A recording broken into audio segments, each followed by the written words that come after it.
Each mark on my hands tells a story that few would have the courage to hear to the end.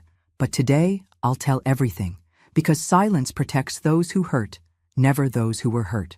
Hello, my dears. My name is Cecilia Rodriguez. I'm 88 years old, and I was born in a small town in rural Georgia. If you're seeing this, it's because God has allowed me to live long enough to share a story I've kept buried in my heart for over 70 years. Before I continue, please tell me in the comments where you're watching this video from. I like to imagine my words reaching homes across America, as if I could sit in each of your living rooms with a hot cup of coffee to share what I lived through. It was 1953, and America was experiencing the hope of Eisenhower's presidency. But in my small town of Pineville, news traveled slowly, and life continued at the pace of the seasons and harvests. I had just turned 16 when my mother left us. Pneumonia, which today would be treated with antibiotics, was practically a death sentence back then. In less than a week, our home lost the scent of the homemade soap she made and the sound of her fingers strumming the old guitar she had inherited from her father. My father worked on the railroad that crossed the state. He was a good man, but too quiet. One of those who doesn't know how to express pain. He started spending more time away from home after Mom passed. It was as if the walls of our wooden house echoed memories he couldn't face. And so the responsibility of caring for my little brother Peter, who was only 7, fell entirely on my young shoulders. "Cecilia, why doesn't Mom ever come back?" Peter would ask me almost every night, with those little brown eyes brimming with tears he tried to hide. "Because she became a star, my dear. One of those that shine the brightest," was all I could say while I brushed his curly hair before bed, just as our mother used to do. In those first months we managed as best we could. I took in washing, made sweets to sell at the Sunday market, and traded the eggs from our chickens for other supplies with the neighbors. At night, when Peter was asleep, I would cry quietly with my face buried in the pillow that still held Mom's scent. I was just a girl trying not to be swallowed up by adult responsibilities. It was on a muggy October afternoon that everything changed. The train whistled earlier than usual, announcing my father's arrival. Through the window, I saw that he wasn't alone. A medium-height woman with carefully arranged brown hair and a floral dress, too colorful for our simple little town, walked beside him. Her red lipstick highlighted her broad smile even more. "Cecilia, Peter, come meet Gertrude. She's going to be your new mother," my father announced. Just like that, without preparation, without any prior conversation, he introduced the woman who would change our lives forever.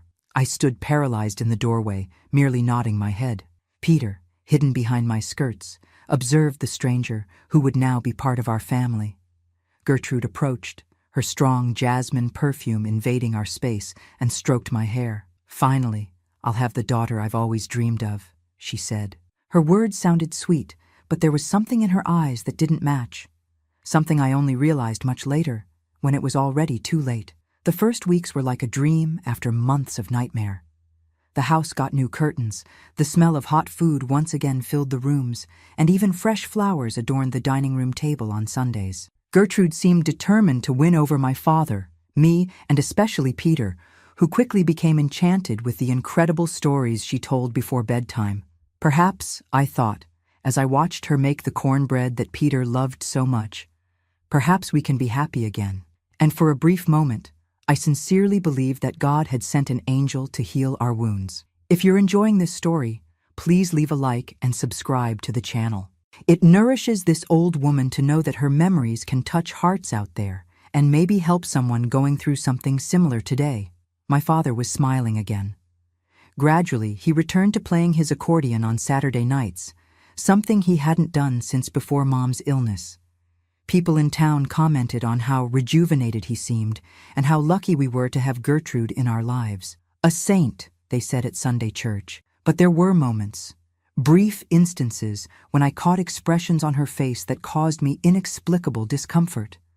Like when Peter accidentally knocked over an antique teacup, a gift she said she had received from her grandmother. For a second, her face transformed into a mask of fury before quickly recomposing itself into a forced smile. "It's okay, my angel. Accidents happen," she said.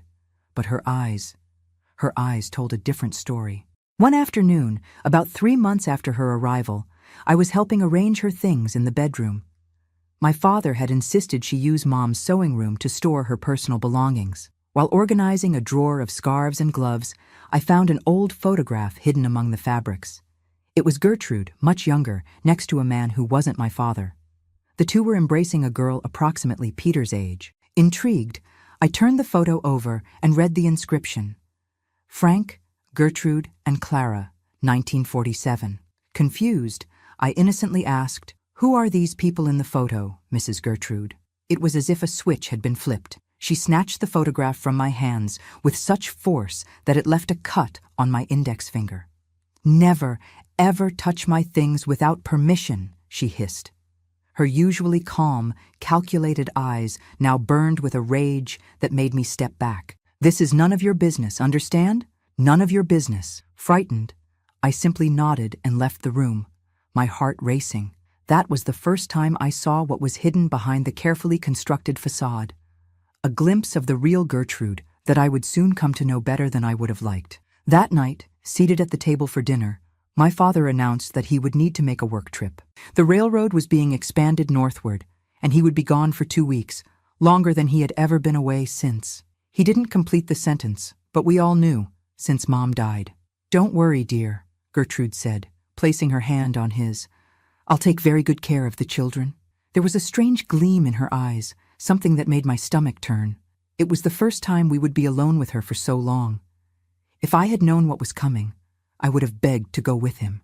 I would have clung to his leg as Peter did when he was younger and afraid of the dark. I would have done anything not to remain under the same roof as Gertrude for those 2 weeks that would mark our lives forever. But I didn't know. I was just a 16-year-old girl, too naive to notice the signs, too inexperienced to recognize the approaching danger. The train departed the next morning, taking my father and our last barrier of protection. I remember standing on the platform, waving until the last car disappeared around the bend, a feeling of emptiness settling in my chest. Peter held my hand tightly, as if sensing that something was wrong. When we turned to go back to the house, Gertrude was no longer smiling. Her face had hardened, and her eyes, always warm in my father's presence, now looked like 2 shards of ice. "Let's go," she said curtly. "We have a lot to do."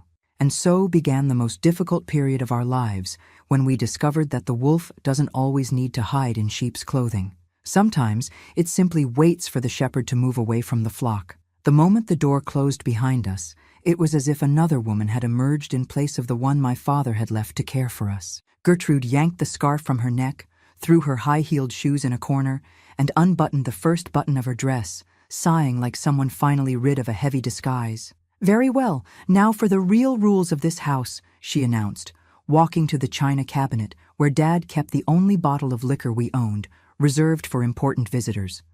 She served herself generously and downed the glass in one go. "First, no more Mrs. Gertrude.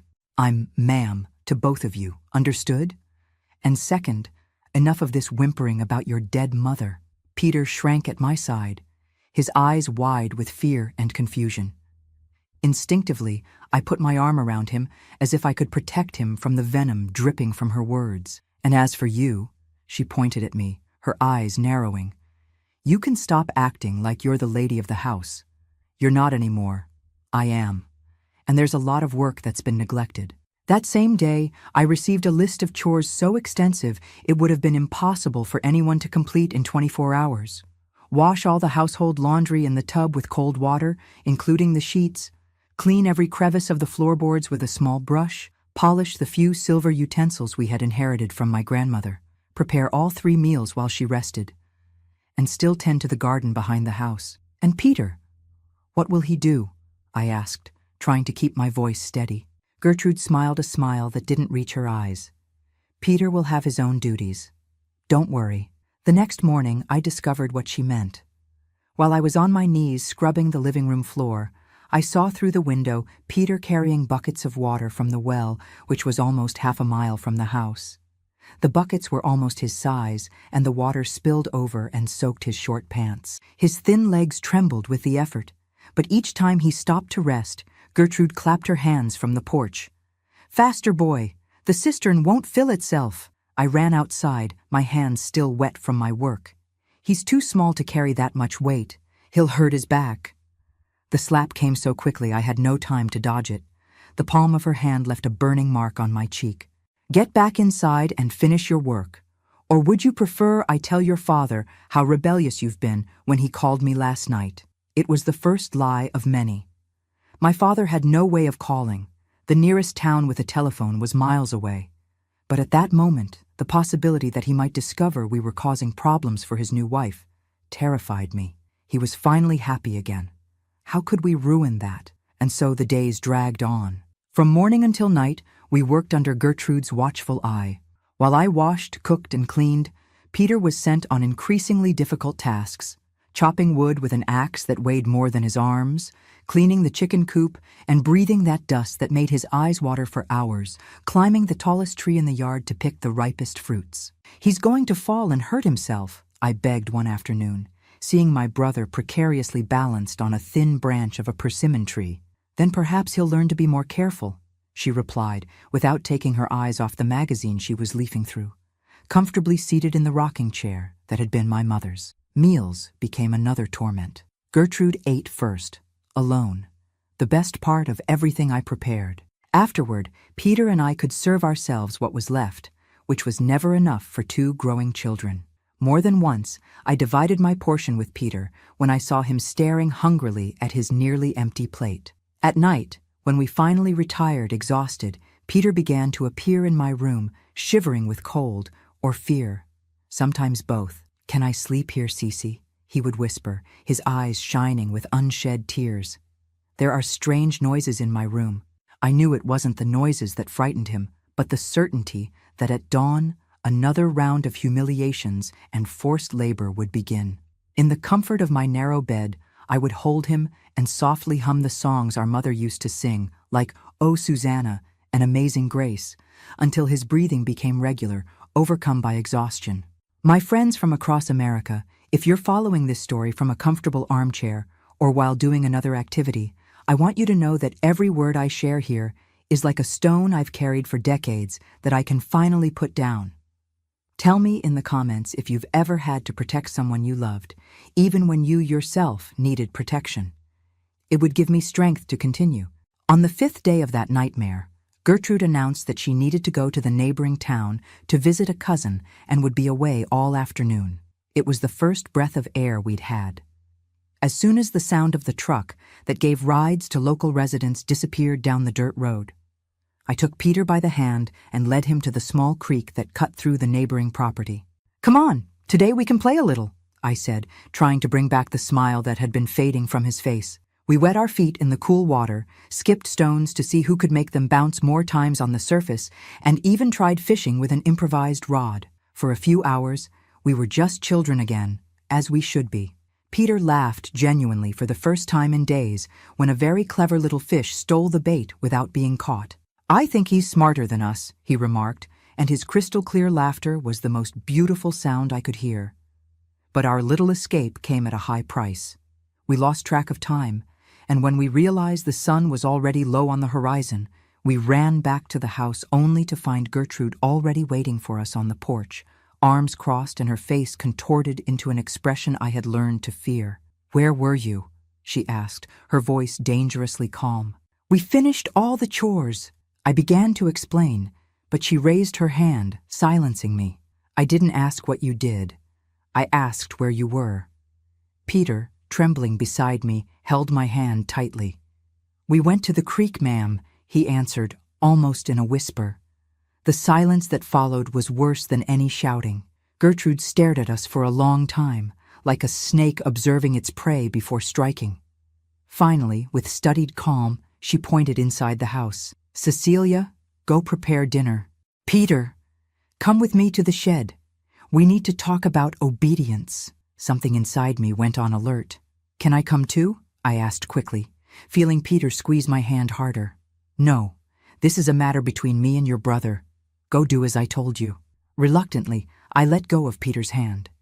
His eyes begged me not to leave him, but what more could I do? If we disobeyed again, we would only make the situation worse.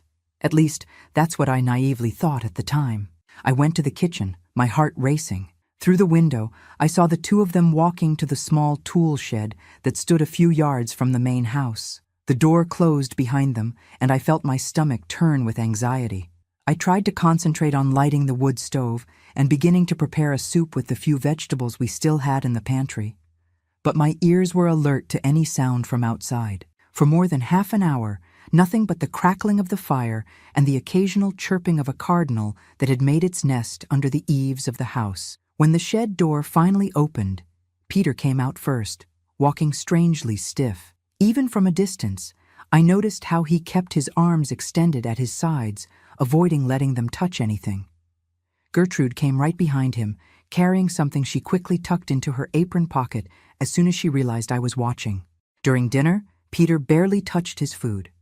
He sat on the edge of his chair and shuddered every time Gertrude made any sudden movement. When I tried to meet his gaze, he looked away, staring obstinately at his plate as if all the answers to our problems were there. Later, when everyone had retired, Peter didn't come to my room as usual. Worried, I waited until Gertrude turned off the light in her room and went to the small room at the end of the hallway where my brother slept. I knocked softly, but there was no response. I opened the door anyway.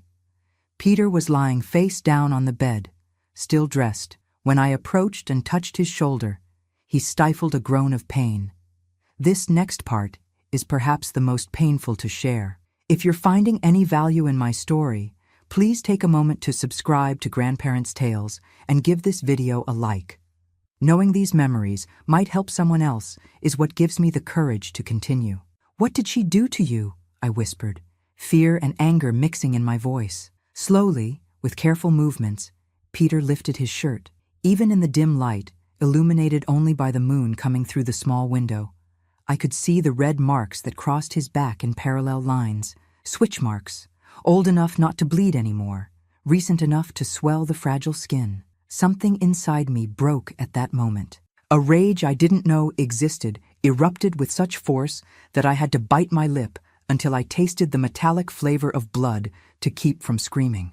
It was 1953 in rural Georgia, where children regularly received educational spankings, but this was different. This was deliberate cruelty, pleasure in causing pain. "She said it's our secret," Peter murmured through silent tears. "She said if I told anyone, especially you or Daddy, she'd send me to a boarding school where they hit much harder." Hugging my brother with all the care not to press on his wounds, I made a silent promise. Gertrude would never touch him again. I would find a way to protect him, even if it meant facing the demon in a floral dress who had invaded our lives. The next morning, I began to develop what I called the protection system, a silent plan that, I didn't know then, would end up saving us in ways I could never have imagined. That morning, I woke up even before the first crow of the rooster with a clarity I had never felt before. As I watched the still dark sky through the window, I knew I needed to act. I was no longer a frightened girl. I was the only protection my brother had in this world. Sitting on the edge of the bed, I mentally traced my plan. I needed to be smart, more astute than Gertrude. Confronting her directly would only make the situation worse, especially for Peter. The clock on the wall read 4:30 a.m. I still had at least an hour before Gertrude woke up. Silently, I walked down the wooden hallway, avoiding the boards that creaked, to Peter's room. He slept restlessly, his breathing still ragged from the pain. I sat beside him and lightly touched his shoulder. "Peter," I whispered, "we need to talk before she wakes up." His eyes opened instantly, that alert look of someone who has learned to sleep with one ear attentive to danger. I helped him sit up carefully. "I'm going to protect you, but we need to be clever," I explained in a low voice. "I've created a system for us. First, always stay where I can see you. If you can't see me, stay where you can hear me." I explained our new code. One short whistle would mean, "Careful, she's coming." 2 quick whistles would mean, "Hide." And 1 long whistle would indicate, "All clear, you can come back." We practiced a few times until he could reproduce the sounds correctly. "And most importantly," I continued, "never be alone with her. If she tells you to go somewhere, say you need to use the bathroom first and come tell me." Peter nodded, his eyes revealing a mixture of fear and trust. That look from someone so small, placing all his hope in me, strengthened my determination even more. I'm going to wake up earlier every day, I promised, and do all the heavy chores before she can make you do them. That same morning, when the first rays of the sun had barely appeared, I had already filled half the cistern with water from the well, fed the chickens, and started preparing coffee. When Gertrude appeared in the kitchen, rubbing her eyes swollen from sleep and probably from the liquor she had drunk the night before, she seemed genuinely surprised. "What is the meaning of this?" she asked, looking suspiciously at the table set with fresh coffee.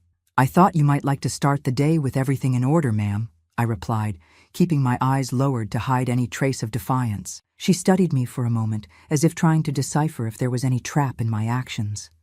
Finally, she shrugged and sat down to eat. "Where's your brother?"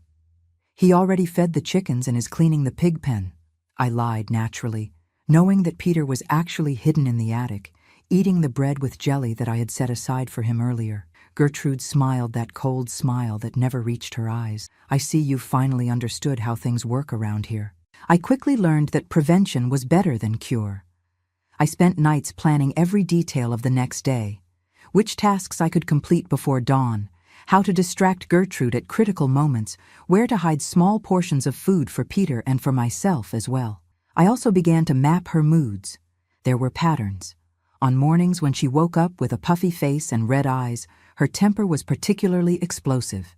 On those days, I created small distractions, accidentally spilling a little flour on the floor to clean up while Peter sneaked out to the yard, or mentioning I had seen a rat in the pantry, knowing her fear of rodents would keep her away for hours. For children of the 2000s who are listening to me now, it might seem strange that we couldn't simply call someone or ask for help.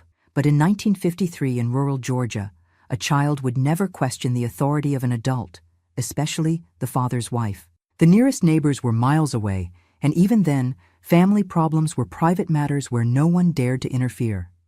If you're watching from somewhere in America, leave in the comments what your strategy would be in this situation. It moves me to know that decades later, I can share this story and perhaps help someone who is experiencing something similar. One of the most important parts of my system was ensuring that Peter always had the strength to defend himself if needed. Since Gertrude strictly controlled our food, I secretly began to cultivate a small vegetable patch behind the woodshed, in a spot where the shade of the trees hid it from view of the house. I also befriended the washerwoman's daughter who passed in front of our house on Tuesdays and Thursdays. In exchange for small favors like sewing a button or fixing her doll's dress, she would occasionally bring me eggs or a piece of cheese she managed to take from her employer's kitchen without anyone noticing. Another crucial aspect was preventing Gertrude from discovering our plans. I learned to read her expressions, to anticipate her movements. When she furrowed her brow in a specific way and started tapping her nails on the table, it was a sign she was about to create some pretext to punish Peter. In those moments, I would purposely drop something or ask a question about her past. I discovered she liked to talk about her supposed glamorous life in the city before marrying my father. The nights became our refuge. After Gertrude fell asleep, usually after several doses of the liquor my father kept for special occasions, Peter would come to my room. There, by the light of a candle I kept hidden under the bed, we continued his studies. He had stopped going to school since Mom died because there was no one to take him to town, and now Gertrude insisted that work teaches more than books. "But the teacher said I'm good with numbers," Peter lamented as we practiced multiplication tables in hushed voices. "And you are," I confirmed. "One day you'll go back to school and be the best student in the class." I used Mom's old recipe notebook to teach him to read better. Each ingredient, each instruction became a lesson in English. For math, we used the beans I hid in my pockets during sorting before cooking. Science, we learned by observing the plants growing in our secret garden. And history, I told through the stories Mom had taught me. But not every day could we completely avoid Gertrude's fury. On a particularly hot afternoon, when the air seemed too heavy to breathe, she discovered that I had saved a piece of cake from breakfast to give to Peter later. "So this is how you thank me?" she shouted, her face contorted with rage. "Stealing food!" "It's not stealing," I argued, trying to stay calm. "I just saved some for later when he gets hungry after working in the sun." The slap I received was so hard that I staggered backward, nearly falling. The metallic taste of blood filled my mouth where my tooth had cut the inside of my cheek. "You think you're so clever," she hissed, bringing her face close to mine. "You think I don't see what you're doing, trying to make me look like the villain so your father will abandon me like all the others." That others echoed in my mind. Who were these others? The man in the photograph? The girl who looked like Peter? "I don't know what you're talking about," I replied, keeping a respectful tone despite the anger boiling inside me. "I know very well that you write letters to your father behind my back," she accused, though this was a complete fabrication. "I know you tell lies about me." At that moment, Peter came running into the kitchen, his eyes wide with fear at the scene. "We haven't done anything like that," he protested, his voice faltering. It was the first time I saw him directly confront Gertrude. To my surprise, she backed down. Something in Peter's determined look, so similar to our father's, seemed to momentarily disarm her. With one last furious glance, she stormed out, slamming the door, muttering that she needed to get some fresh air before she did something crazy. When she had gone, I hugged Peter tightly. "Why does she hate us so much?" he asked with the painful innocence of a child trying to understand adult cruelty. "I don't know," I answered honestly. "But I think it's not about us. There's something in her past, something that hurt her deeply." That night, while applying a cloth soaked in cold water to my swollen cheek, I made a discovery that would completely change our strategy. Gertrude had forgotten her diary under the cushion of the rocking chair on the porch. Normally, I would never invade someone's privacy like this, but our safety was at stake. With trembling hands, I opened the brown-covered notebook and began to read. The first pages were full of mundane observations about life in the city before meeting my father. But then I found mentions of Frank and my little Clara. As I read on, a heartbreaking story was revealed. Her first husband had abandoned her, taking their daughter, the girl in the photograph. And from what I understood reading between the lines, he left her after discovering she had episodes, periods of intense anger followed by deep melancholy. Gertrude had tried several times to regain custody of her daughter without success. The last entry about Clara said that she and her father had moved to New York City, and that Gertrude hadn't been able to find them the 2 times she had saved enough money to travel there. I closed the diary and returned it exactly where I had found it, with a heavy heart. Now I understood better the monster living with us. She was no less frightening, but at least she had a more human face. The pain of losing a daughter had transformed her into someone capable of inflicting pain on other children. This discovery didn't justify her actions, but it gave me a new tool for our protection system: knowledge. The next morning, I discreetly placed a flower on the breakfast table, a small wild daisy. When Gertrude questioned it, I replied simply, "Mom used to say a flower brightens any room. I thought it might bring good memories." I saw something change in her eyes for a brief instant, a flash of humanity that rarely appeared. She didn't thank me, but she didn't throw the flower away either, placing it in a glass with water. From that day on, I included in our system small gestures calculated to appeal to whatever humanity remained in her. Not out of compassion, but out of strategy. I would casually mention how nice it would be if someday Peter had an older sister to look up to, knowing this would touch the open wound of her lost daughter. Or I would ask if she could teach me to make the special cornbread she had mentioned once when she was in a good mood. These small acts didn't transform Gertrude into a loving person, but they created small moments of truce that we used to breathe, to gather strength. It was like dancing with a snake, dangerous, exhausting, but necessary to survive. For almost a week, our system worked reasonably well.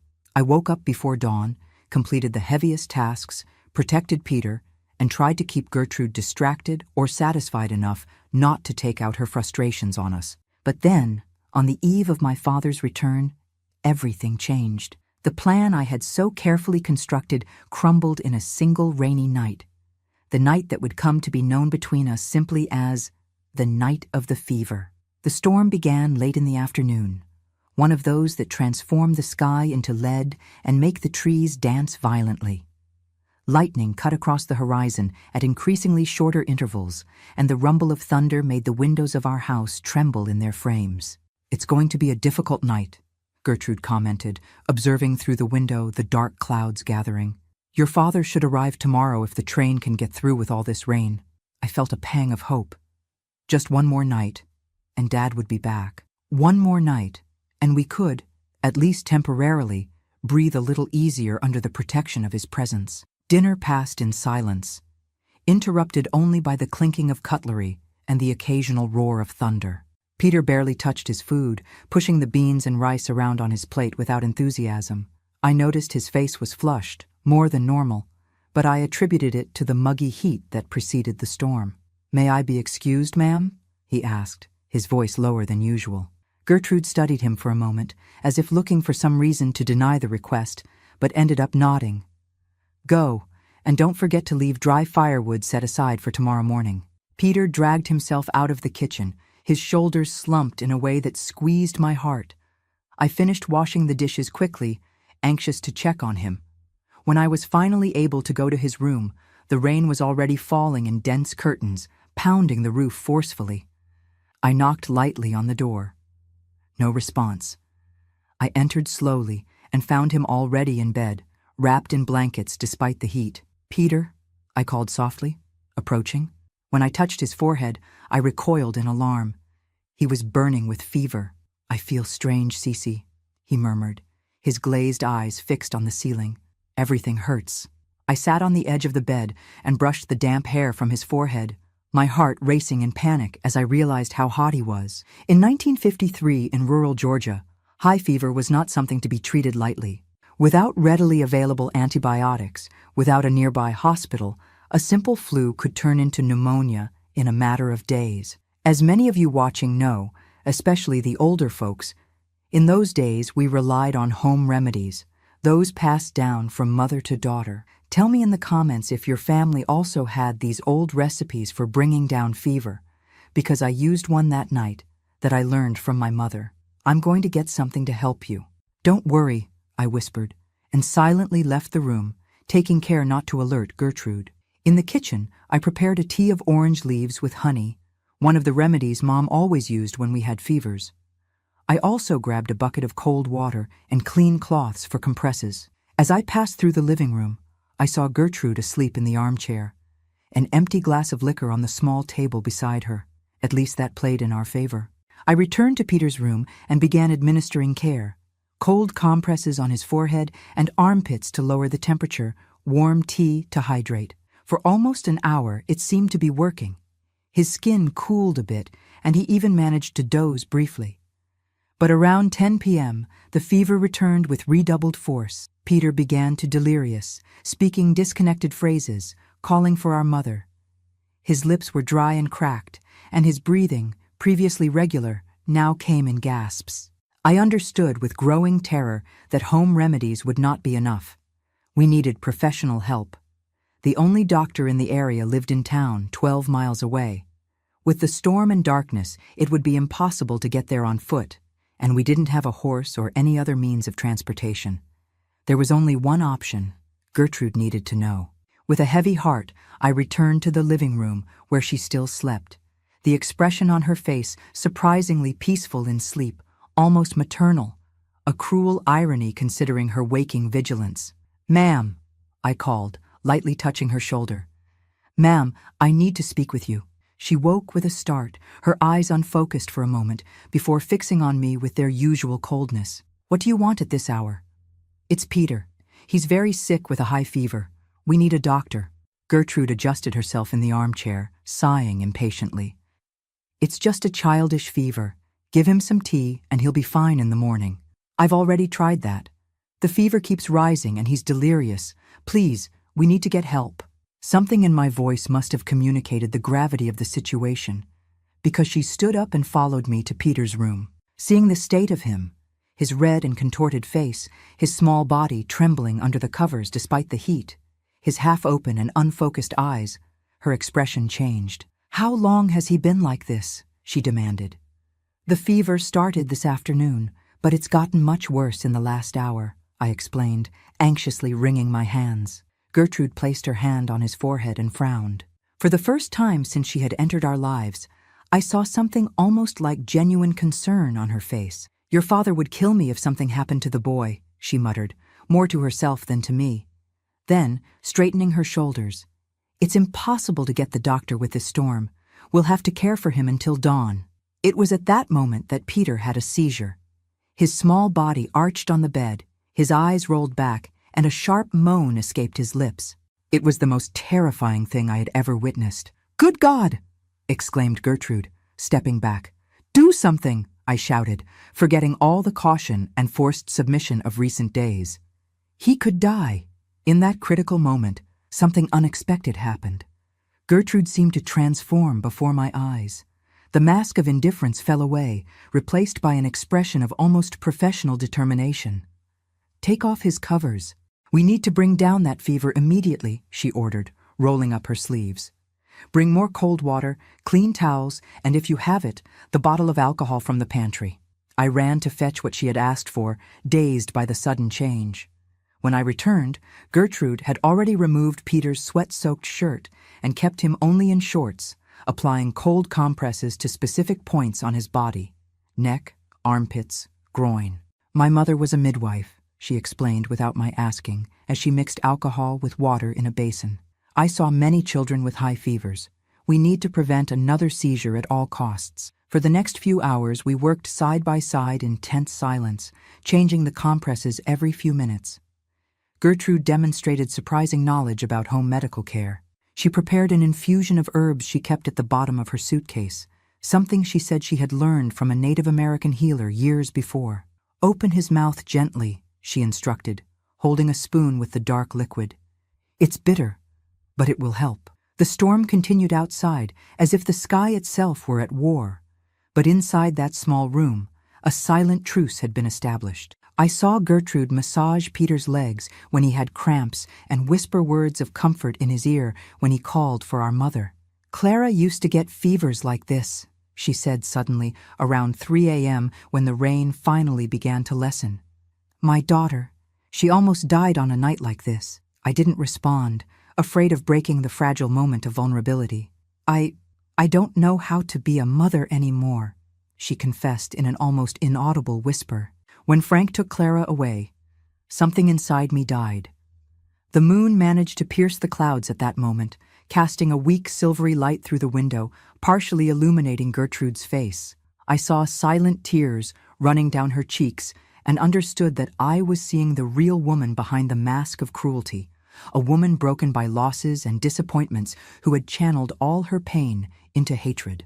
Around 5 a.m., Peter's fever finally began to subside. His breathing became more regular, and his skin, previously scalding, was now just warm to the touch. Color gradually returned to his face, replacing the intense red of the fever. "He'll be all right," declared Gertrude, rising with visible effort after hours kneeling beside the bed.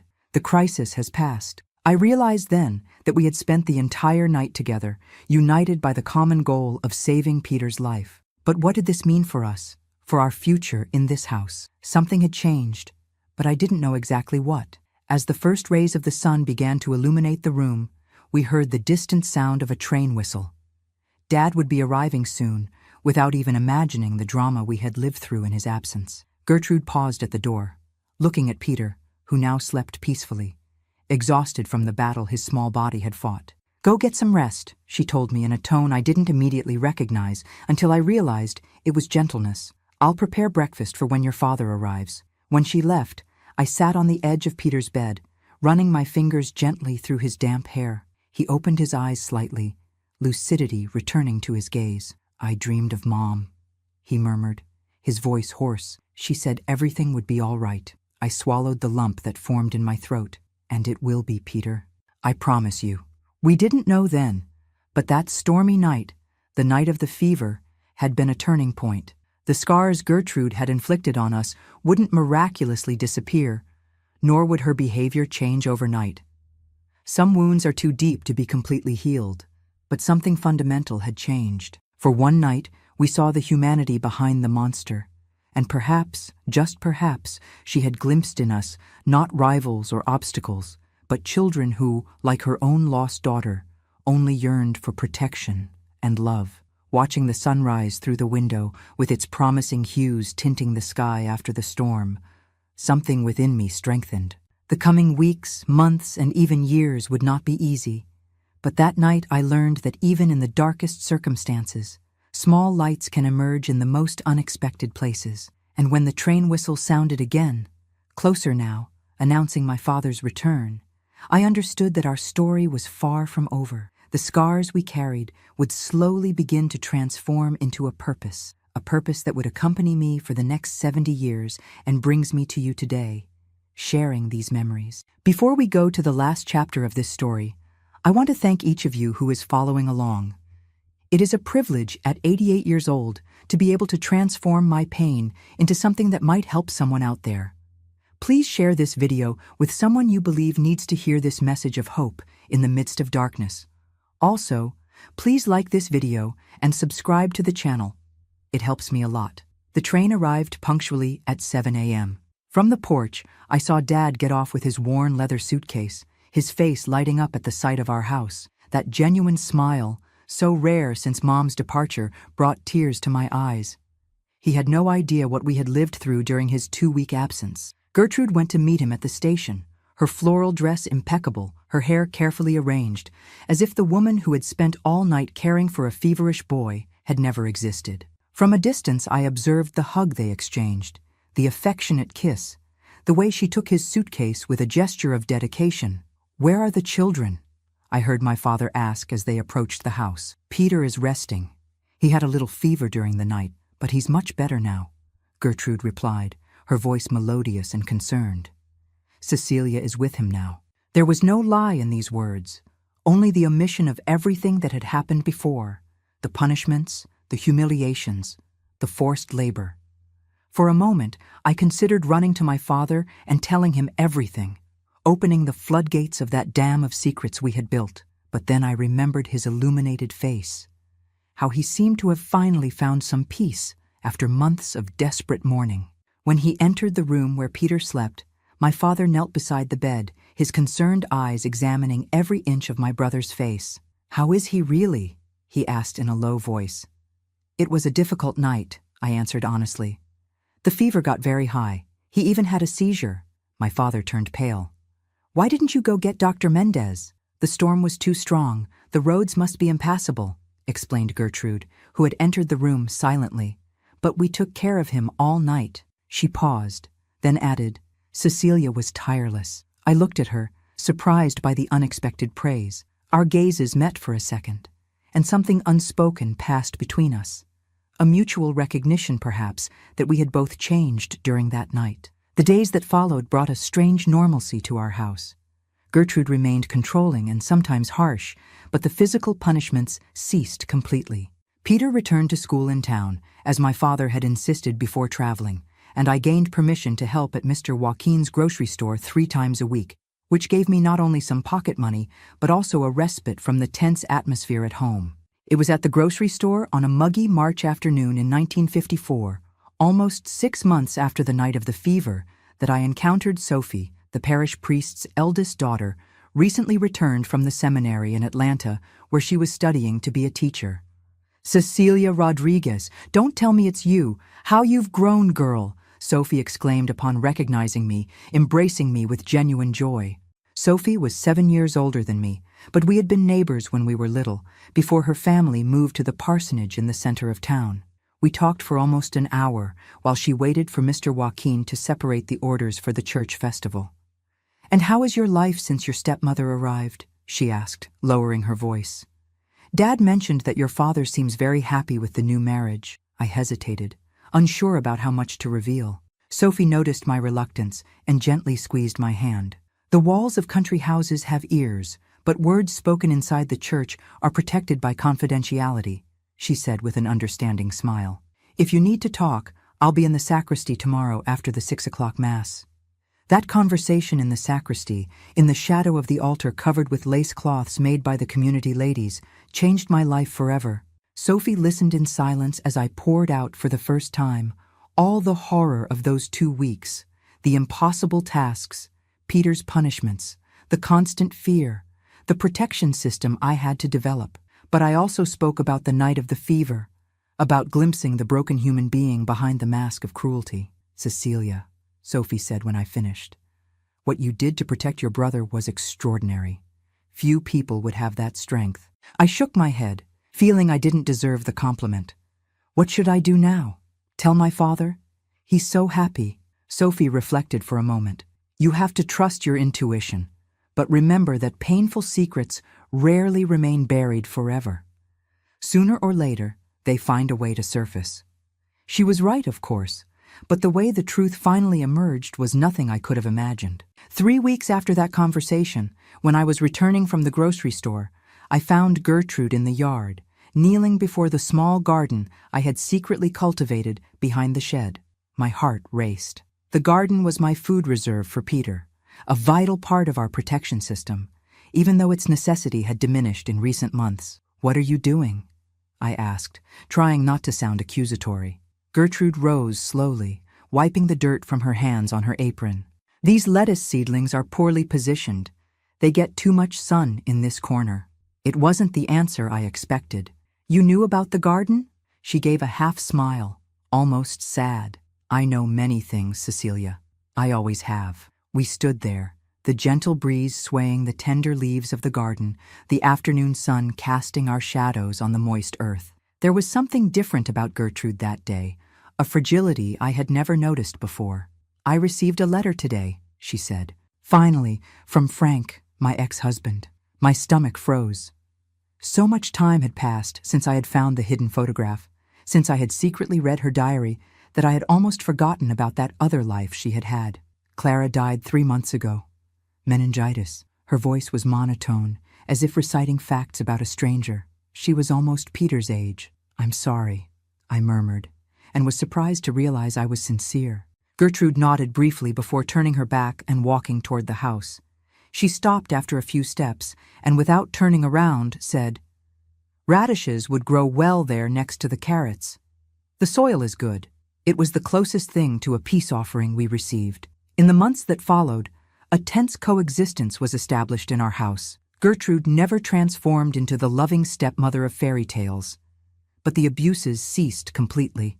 In her most vulnerable moments, usually at night after a glass of liquor, she would talk about Clara, sharing stories of her daughter that seemed like an effort to keep her alive through words. And I listened, not out of compassion at first, but because each story gave me more tools to understand the woman who had entered our lives like a hurricane. With time, something close to understanding developed between us. Never friendship or affection, but a mutual respect born from the recognition that we both carried deep pain. In 1956, when I turned 19, Sophie returned permanently to our town to take over the primary school. With her encouragement, I took the exam for the normal school and was accepted. Gertrude, surprisingly, did not object when I announced I would move to the city to study. "You have a sharp mind," was all she said.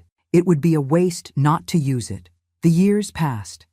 I graduated as a teacher in 1960 and returned to my town, taking over the literacy class. Peter, now a young man of 14, had become an exemplary student, dreaming of studying medicine, a dream he would eventually fulfill, graduating as a pediatrician in 1972 from Emory University. Dad and Gertrude remained married until 1968, when he died of a sudden heart attack. On the night of the wake, when everyone had already retired, I found Gertrude sitting alone on the porch, looking at the stars with an expression of absolute loneliness. "What will happen now?" I asked, without really expecting an answer. "I'll go back to Boston," she said. "I have a sister there." I nodded, imagining that would be the end of our strange and painful connection. But before leaving, Gertrude handed me a package wrapped in brown paper. "So, you never forget," she said enigmatically. I opened the package weeks later when I finally had the courage and found her diary filled with new entries I hadn't read before. In the last pages, I found a confession that left me breathless. "When Joseph brought me to this house, I saw in Peter the son I never had, and in Cecilia the rival who could divert my new husband's affection. I transformed my pain into poison and almost destroyed 2 innocent children. I don't deserve forgiveness, but perhaps one day they will understand that the monster they saw wasn't me. It was the pain wearing my skin." Those words haunted me for years. They didn't provide justification for her actions, but they offered a perspective that I, in my wounded youth, couldn't fully see. In 1975, at 38, already married and with 2 children of my own, I received news that Gertrude had died in a nursing home in Boston. I felt a complex emotion that I couldn't name. Not sadness, not relief, perhaps just the closing of a painful chapter that had shaped who I had become. It was that same year that I founded the first shelter for abused children in our region. I used the money from the sale of my parents' house and the tireless support of Sophie, who by then was directing the state school. Peter, now an established doctor in the capital, returned monthly to provide free care for our children. "Why did you choose this work, Mrs. Cecilia?" A young reporter from the local newspaper asked me at the inauguration. "What motivated you?" I looked at the scars on my hands, marks left by years of heavy work in childhood, and smiled. Because I learned that the worst scars are those that no one can see. And I also learned that even the most broken people can be mended with patience and understanding. Over the years, dozens of children passed through our shelter. Some came from homes destroyed by alcoholism, others from situations of neglect or abuse. For each of them, I looked into their eyes and saw a little bit of the 7-year-old Peter, trembling with fear in the tool shed, or the 16-year-old Cecilia, creating desperate strategies to protect her brother. Today, at 88, when I look back, I see how those terrible 2 weeks in 1953 defined my entire life. The protection system I created out of necessity transformed into a methodology that I trained dozens of educators to implement. Strategies to recognize signs of abuse, to intervene without causing more damage, to rebuild a broken child's trust. All of this was born from that painful experience. And as for Gertrude, it took me decades to make peace with her memory, not to justify her actions, but to understand that hurt people often hurt others. The girl who once suffered at the hands of her stepmother now understands that true healing only comes when we transform our scars into purpose. Peter is a grandfather today.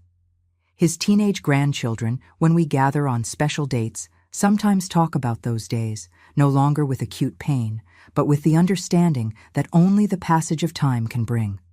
"You saved my life twice," he always says. "Once on the night of the fever, and every day when you protected me from her."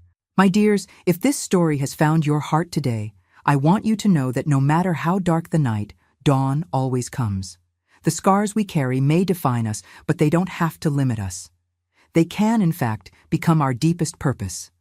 I sincerely thank you for accompanying me on this journey of memories. I know it's not easy to hear stories of pain, but I hope you've also found the hope and redemption that I eventually found.